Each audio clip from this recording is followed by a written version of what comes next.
Welcome to new TV Telugu. ఇప్పుడు Telangana top 10 చూద్దాం.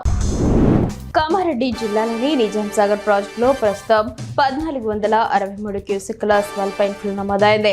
ఈ ఖరీఫ్ సీజన్లో భారీ వరదను తట్టుకుని రైతులకు అండగా నిలిచిన ఈ ప్రాజెక్టు రబీ సీజన్లోనూ 1,00,000కు పైగా ఎకరాలకు సాగునీరు అందించడానికి సిద్ధంగా ఉంది. 1450 అడుగుల పూర్తి సామర్థ్యంతో 17,802 టీఎంసీల నీరు నిల్వ ఉంది. ప్రాజెక్టు ప్రధాన కాల్వ ద్వారా 1,200 క్యూసెక్కుల నీటిని విడుదల చేస్తున్నారు. ప్రాజెక్టు ఏఈ సాకేతి వివరాలను తెలిపారు.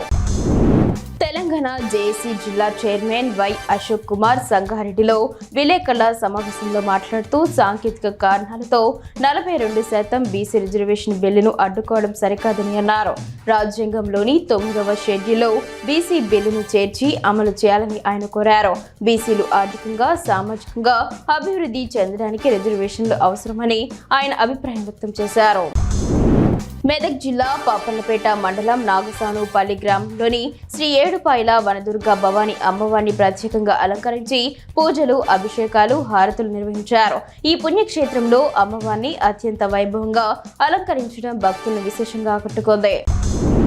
రాష్ట్ర SC ST commission chairman Bakki Venkataiah Dubbaka నియోజకవర్గ పరిధి చేగుంట మండలంలోని Telangana tribal welfare residential sports school మరియు కాలేజీని సందర్శించారు. ఈ సందర్భంగా ఆయన మాట్లాడుతూ విద్యార్థులు చదువుతో పాటు క్రీడల్లోనూ పాల్గొనడం శారీరక, మానసిక ఆరోగ్యానికి, ఆత్మవిశ్వాసానికి, జట్టుగా పనిచేసే నైపుణ్యాలకు ఎంతో ముఖ్యమని తెలిపారు. అనంతరం విద్యార్థులతో కలిసి భోజనం చేశారు. సూర్యాపేట పిల్లల మర్రిలోని 12వ శతాబ్దానికి చెందిన కాకతీయుల కాలం నాటి శివాలయంలో మహాపర్వదినం సందర్భంగా ప్రత్యేక పూజలు జరిగాయి. భాద్రపద మాస త్రయోదశి నంది అభిషేకం ప్రారంభమై 3 ఏళ్లు పూర్తయిన సందర్భంగా 1000 సంవత్సరాల కాలం నాటి నందీశ్వరునికి భక్తి శ్రద్ధలతో మహారుద్రాభిషేకాన్ని నిర్వహించారు. ఈ సందర్భంగా భక్తులు భారీగా తరలివచ్చి స్వామివారిని దర్శించుకున్నారు. వనపర్తి జిల్లాలోని ప్రియదర్శిని జూరాల ప్రాజెక్టులోకి 32,200 క్యూసెక్కుల వరద నీరు వచ్చి చేరుతోంది. ప్రాజెక్టు నుండి విద్యుత్ ఉత్పత్తికి 19,561 క్యూసెక్కులు, నెట్టెంపాడు లిఫ్టుకు 750 క్యూసెక్కులు, ఎడమ కాలువకు 1,030, కుడి కాలువకు 680, ప్యార్లాల్ కెనాల్కు 200, భీమా లిఫ్ట్ 2కు 750 క్యూసెక్కులు నీటిని దిగువకు వదులుతున్నారు. మొత్తం 22,258 క్యూసెక్కుల నీటిని విడుదల చేస్తున్నారు. ప్రాజెక్టులోని 6 యూనిట్లలో విద్యుత్ ఉత్పత్తి కొనసాగుతోంది. వాంకిడి మండలంలోని రాష్ట్ర సరిహద్దు రవాణా శాఖ చెక్పోస్టుపై ఏసీబీ అధికారులు ఆకస్మిక దాడులు నిర్వహించారు.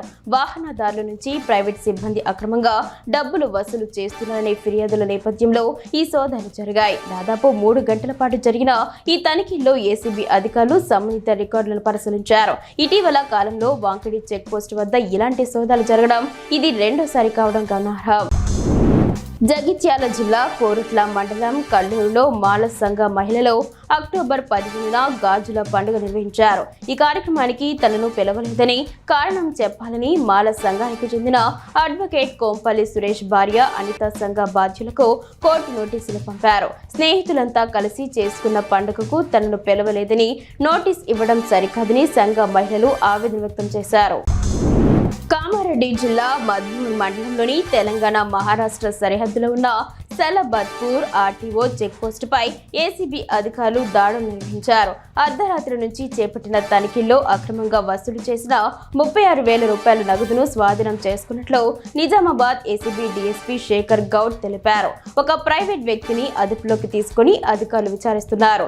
4 నెలల వ్యవధిలోనే మళ్లీ ఏసీబీ దాడులు జరగడంతో ఇక్కడ అవినీతి స్థాయిని అర్థం చేసుకోవచ్చు. వరంగల్ 42వ డివిజన్ రంగసాయిపేటలోని మధ్యలకుంట శ్మశాన వాటికలో కార్పొరేటర్ గుండు చంద్ర పూర్ణచంద్ర పనులు ప్రారంభించారు. గత కొద్ది రోజులుగా శ్మశాన వాటికకు వచ్చేవారు ఎదుర్కొంటున్న ఇబ్బందులను తొలగించేందుకు ముళ్లకంప రాళ్లను తొలగించి శ్మశాన వాటికను చదును చేయించారు.